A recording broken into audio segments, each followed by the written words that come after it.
Sarkin Zongo for Ejura Alhaji Mohammed Suraj Al-Hassan is hopeful perpetrators in the Ejura disturbances will be brought to book as a ministerial committee set up to probe the disturbances that led to the killing of 2 persons and injury of 6 others prepare to submit its report to government.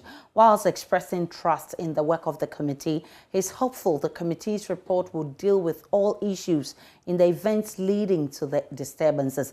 Alhaji Suraj has been speaking at a community engagement organized by Ejura Berima Osei II.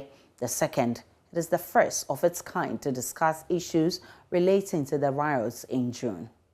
We believe that once they come out with the truth and, as it were, the appropriate recommendations, there will be understanding and there will be peace. Well, once they appeared before the committee, it means whatever doubts that they had has been cleared. Whatever it is, in a situation, when you start, you have some sort of misconceptions, either wrong interpretations, either whatever. But eventually, or even had an interaction with them, a lot of the bereaved families and families of those who are injured, and the whole issue was explained to them. Now it's okay. I think it was more of misunderstanding than anything else. He's telling everybody, first, to thank the government, the committee, and all who supported one way or the other to restore peace, law and order. And then appeal to the people, the citizen, that the committee has finished. They're submitting their report to government. Our hope and prayer is that whatever it is that we are looking out for, that will bring peace, that will bring justice to all, will be brought. Let me put it that way. And once that is done, we'll all have peace. Let's cross over and speak with our man, Ohiming Teria. He's been on this beat for us all this while. Ohiming, the chief of Zongo, the Sarkin Zongo himself, had his grandson killed during this disturbance, correct? Ohiming, kindly unmute for me.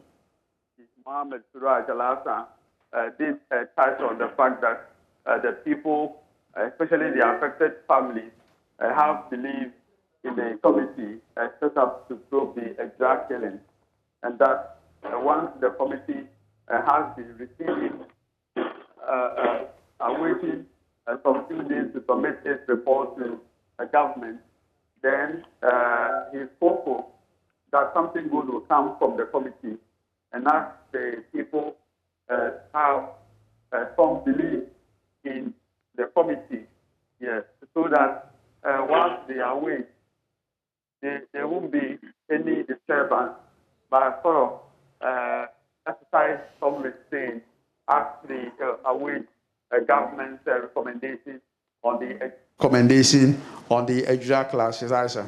What would he describe as justice, or what exactly would the family take as justice for the family of their dead as they call for the perpetrators to be brought to book?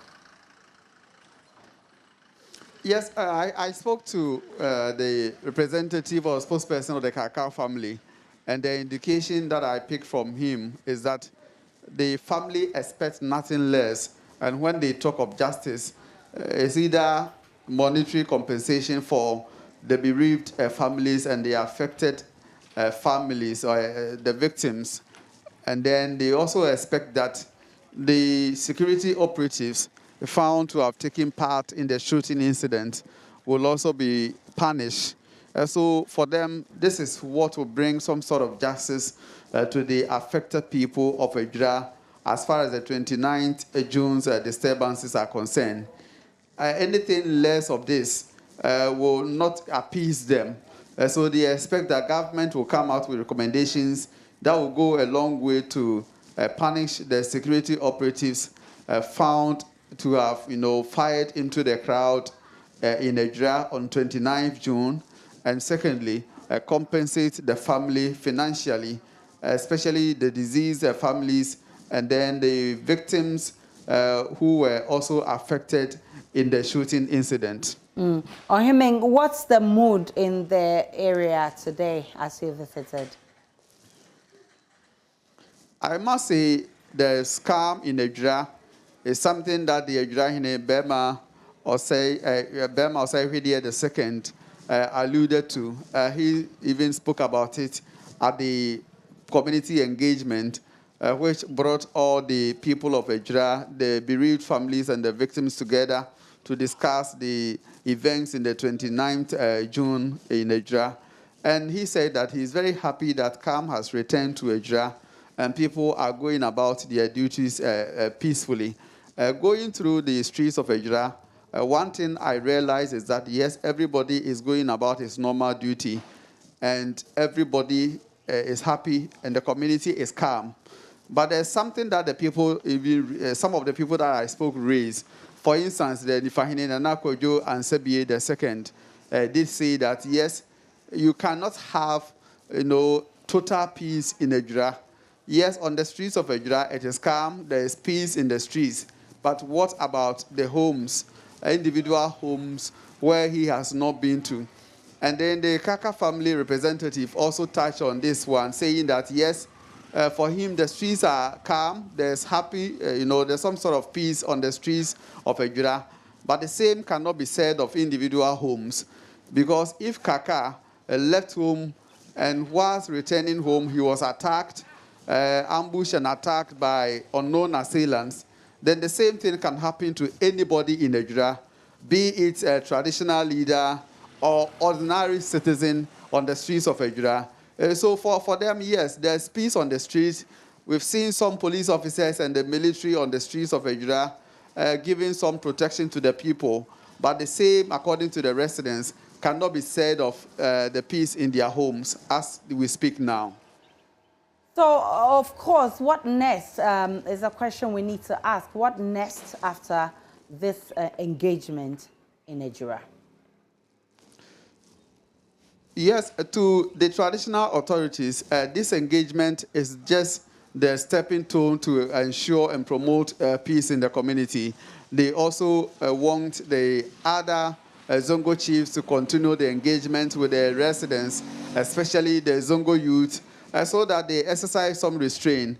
And they advise, I'm told this is not the only avenue where the chiefs and the leadership of the Zongos have been reaching out to the Zongo youth.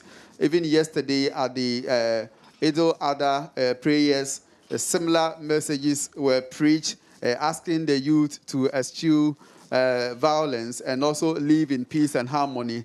And then in the event like this, like what they witnessed on 26 June, leading to the killing of 2 other persons, they should look for, peaceful avenues to address their concerns than to resort to violence in order not to shed blood, and then also beyond this, involve the leadership in their communities to address their grievances. And this will go a long way to sort of ameliorate the sort of pain that they have in their heart.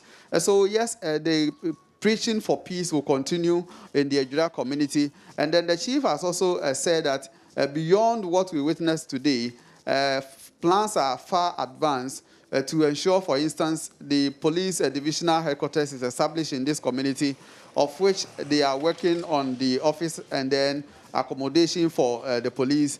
And then the military detachment that he also talked about, he says some, offices, space have been identified, and that they are going to present this to government to ensure that they bring the military into this community. And once the military presence is felt here, he believes it will go a long way to promote peace and then law and order in this community. So he commended the military for their involvement and then the police for their involvement in maintaining a calm in this community. So beyond today's meeting, the engagement will continue behind closed doors and ensure that the leadership of the Zongo and then the other areas in the Ejura will forge together to promote peace and unity among the people.